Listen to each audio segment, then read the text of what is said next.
Oke, terima kasih buat kesempatannya. Buat teman-teman dari biologi, mungkin oke boleh dibantu. Jadi mungkin boleh dibantu ya Kak kalau misal jaringan saya bermasalah atau mungkin putus-putus. Baik, Boleh Kak. dibantu remind saja.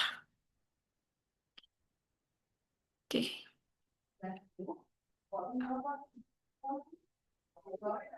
Oke, sebelumnya selamat sore teman-teman. Shalom. Oke, perkenalkan, saya Valencia Alberta. Dan puji Tuhan, pada tahun ini saya diberi kesempatan sebagai ketua dari Persekutuan Mahasiswa Kristen yang ada di Universitas Pajajaran. Dan hari ini saya akan membawakan materi tentang etika dan manajemen diri dalam Kristen, gitu. Oke, mungkin boleh langsung di next slide.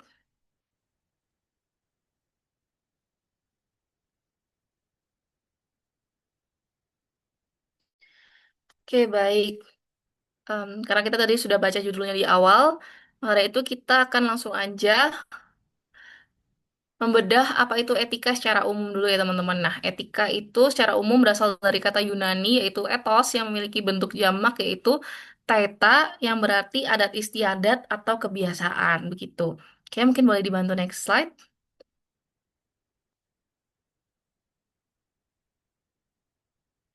Oke, karena tadi kita sudah belajar etika, pengertian etika secara umum. Nah, di sini juga ada beberapa pengertian etika dari beberapa ahli. Sebenarnya banyak ahli yang menjabarkan pengertian etika. Namun saya ambil tiga ahli yang menjabarkan etika.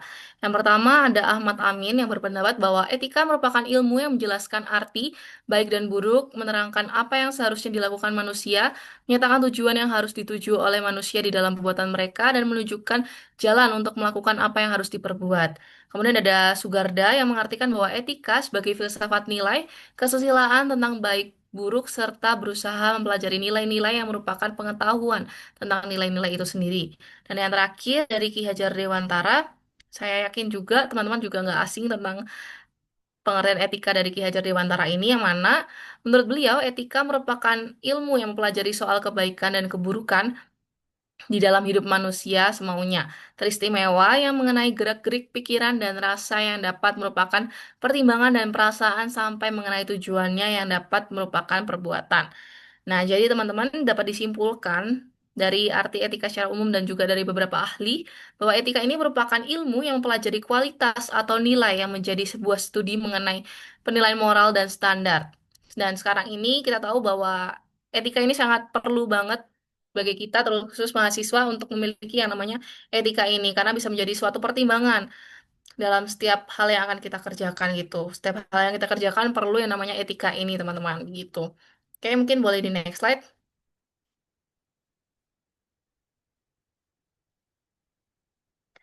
Oke, tadi kita sudah membahas pengertian dari etika.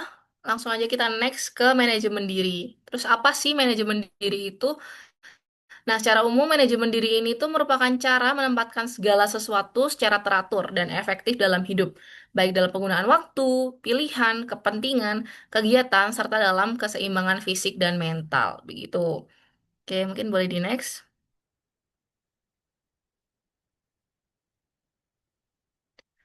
Oke, tadi kita sudah belajar bagaimana etika dan manajemen diri, pengertiannya secara umum. Lalu ini kita akan belajar etika dan manajemen diri menurut pandangan Kristen. Ini saya ambil dari Alkitab, teman-teman.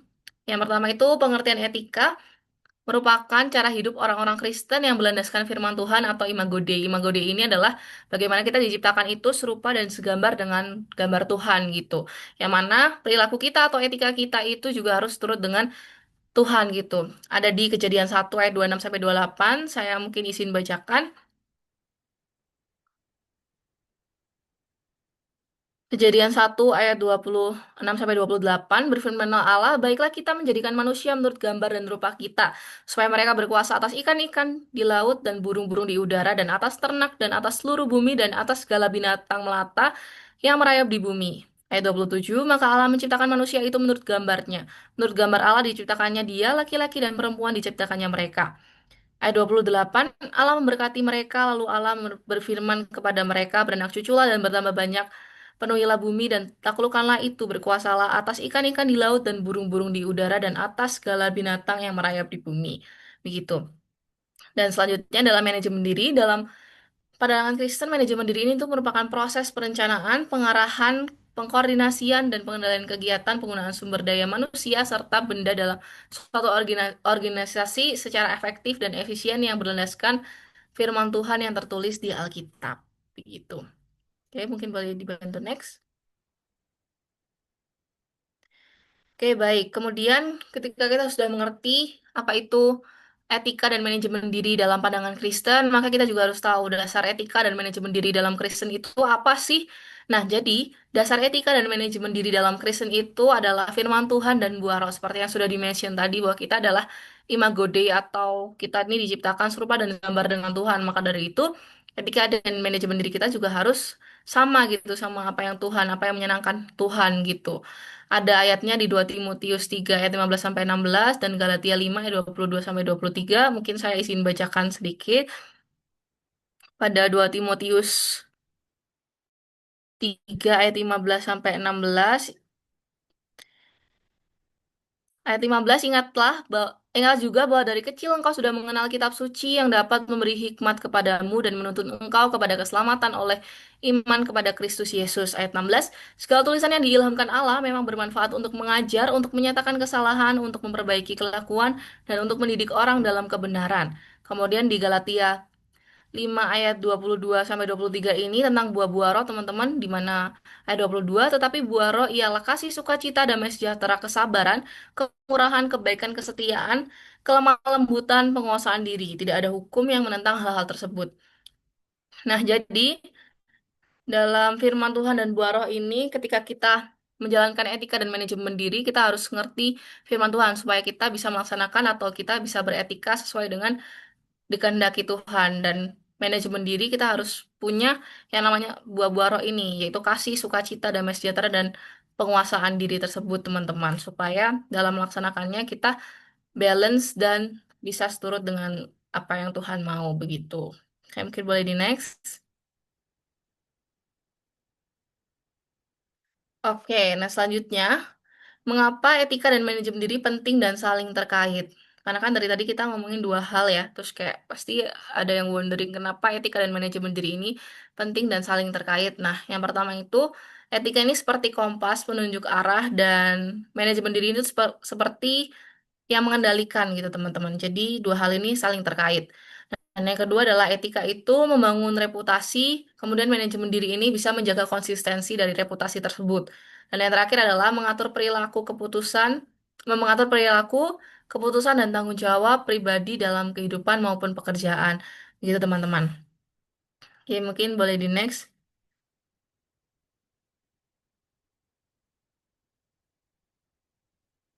Oke, tadi kita sudah belajar tentang pengertian, kemudian mengapa penting, dan selanjutnya kita akan belajar tentang penerapan, dan di sini saya ambil tentang contoh penerapan etika dan manajemen diri dalam berkomunikasi, baik luring dan daring. Nah, kalau etika, teman-teman, bagaimana kita menerapkan etika pada saat kita berkomunikasi, yaitu yang pertama adalah menghargai lawan bicara. Berkata jujur, menjaga privasi lawan bicara, begitu teman-teman. Jadi kita harus menerapkan hal ini ketika kita berkomunikasi baik secara luring dan daring. Kita harus bisa menghargai lawan bicara kita dan kita harus menempatkan diri yang kita dan juga lawan bicara kita, begitu. Dan yang selanjutnya, penerapan pada manajemen diri saat berkomunikasi baik luring dan daring, yaitu pengendalian diri dan emosi. Seperti yang tadi sudah di-mention pada buah-buah roh, di mana kita harus bisa kontrol diri kita, kita harus bisa mengendalikan kasih, sukacita, damai sejahtera, dan lain sebagainya. Kemudian fokus dan disiplin. Setelah itu, bijaksana dan konsistensi integritas. Itu ada ayatnya juga teman-teman pada Kolose 4 ayat 6 di mana hendaklah kata-katamu senantiasa penuh kasih jangan hambar sehingga kamu tahu bagaimana kamu harus memberi jawab kepada setiap orang. Jadi antara etika dan manajemen diri ini ketika kita sudah tahu artinya, ketika kita sudah mengerti apa itu etika dan manajemen diri baik dari pandangan Kristen dan secara umum, maka dalam penerapannya kita juga harus bisa balancing teman-teman. Kita harus bisa seimbang antara etika ini dan juga manajemen diri. Nggak bisa etika berjalan sendiri tanpa ada manajemen diri begitu. Dan jangan lupa ketika kita menjalankan etika dan manajemen diri ini eh, secara umat Kristus, ya kita harus fokus kepada firman Tuhan dan juga buah-buah roh tadi supaya apa yang kita lakukan seturut dengan Tuhan dan menyenangkan Tuhan begitu. Oke, mungkin boleh di next. Oke, ini ada sourcesnya teman-teman. Oke, selanjutnya boleh di next. Oke, mungkin sekian pematerian dari etika dan juga manajemen diri. Kemuliaan hanya bagi Tuhan. Tuhan Yesus memberkati. Gitu. Dan supaya bermanfaat kepada kehidupan teman-teman selanjutnya. Terima kasih. Baik, terima kasih kepada Teh Valencia atas pematerian yang sungguh bermanfaat. Baik bagi teteh-teteh mentor sekalian, apabila ada yang ingin ditanyakan atau ada yang ingin ditanggapi terkait materi yang sudah dipaparkan sebelumnya, boleh langsung tanyakan saja di forum Zoom-nya, teteh-teteh.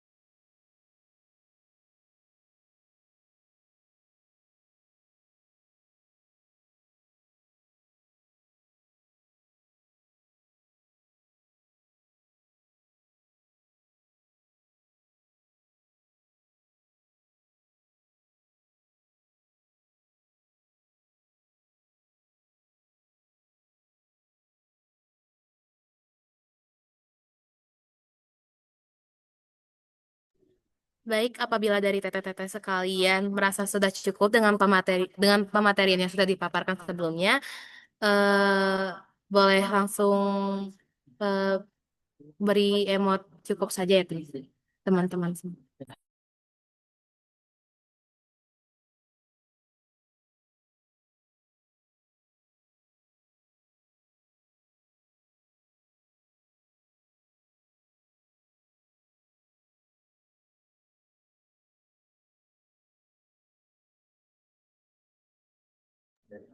Baik, apabila dari teteh-teteh mentor sekalian merasa sudah cukup, mungkin kita bisa langsung lanjut ke pemateri yang kedua kali ya, Kak ya.